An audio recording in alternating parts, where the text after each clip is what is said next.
दोस्तों, आज हम बात करेंगे चीन और इंडिया के रिश्ते के बारे में, जो कि एकदम बर्फ और आग की तरह है।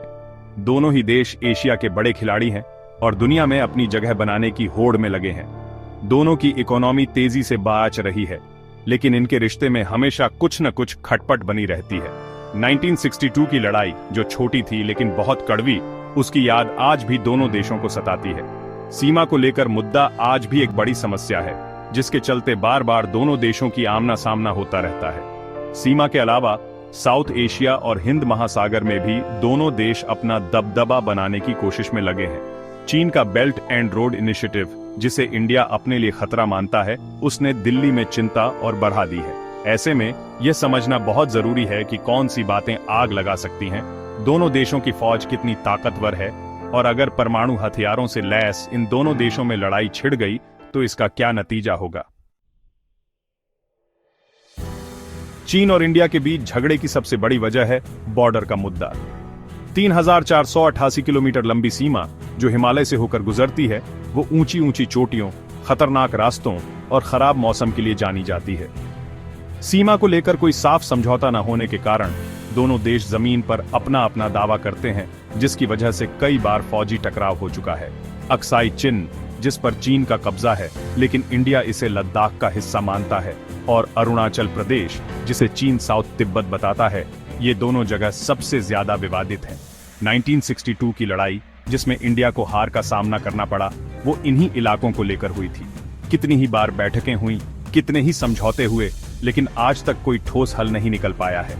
दोनों देश एक दूसरे पर घुसपैठ और उल्लंघन का आरोप लगाते रहते हैं, जिससे तनाव बढ़ता है और सीमा पर फौज की तैनाती बढ़ानी पड़ती है।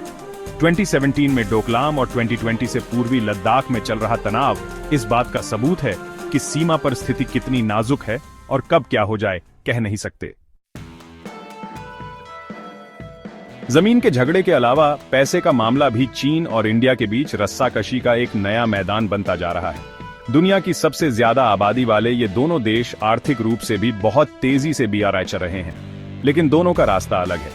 चीन अपनी फैक्ट्री और जबरदस्त इंफ्रास्ट्रक्चर के दम पर दुनिया की फैक्ट्री और ट्रेड में बड़ा खिलाड़ी बन गया है। वहीं दूसरी तरफ इंडिया अभी भी दुनिया के बाजार में अपनी जगह बनाने की कोशिश कर रहा है, और उसका फोकस सर्विसेज और आईटी पर है।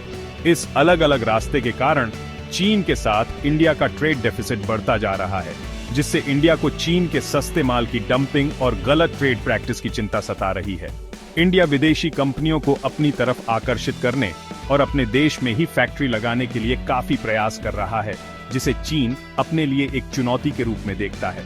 यह प्रतिस्पर्धा सिर्फ ट्रेड तक ही सीमित नहीं है, बल्कि टेक्नोलॉजी, इंफ्रास्ट्रक्चर और प्राकृतिक संसाधनों तक भी फैली हुई है।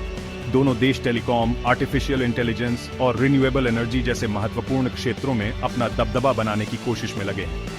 हालांकि यह आर्थिक प्रतिस्पर्धा सीधे तौर पर किसी लड़ाई का कारण नहीं बनेगी, लेकिन इससे मौजूदा तनाव और बियाज सकता है, और दोनों एशियाई शक्तियों के बीच अविश्वास और गहरा हो सकता है।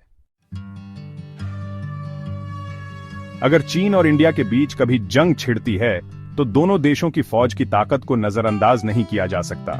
चीन की पीपुल्स लिबरेशन आर्मी तेजी से आधुनिक हो रही है और आकार और तकनीक दोनों में इंडिया से कहीं आगे है। दुनिया की सबसे बड़ी आर्मी, लगातार बढ़ती नेवी और हाईटेक लड़ाकू विमानों से लैस एयरफोर्स चीन को एक मजबूत ताकत बनाते हैं। चीन का रक्षा बजट लगातार बढ़ रहा है, जिससे वो अत्याधुनिक हथियार बनाने में खूब पैसा लगा पा रहा है। दूसरी तरफ इंडिया भी अपनी फौज को मजबूत बनाने में कोई कसर नहीं छोड़ रहा है, हालांकि वो अभी भी चीन से पीछे है।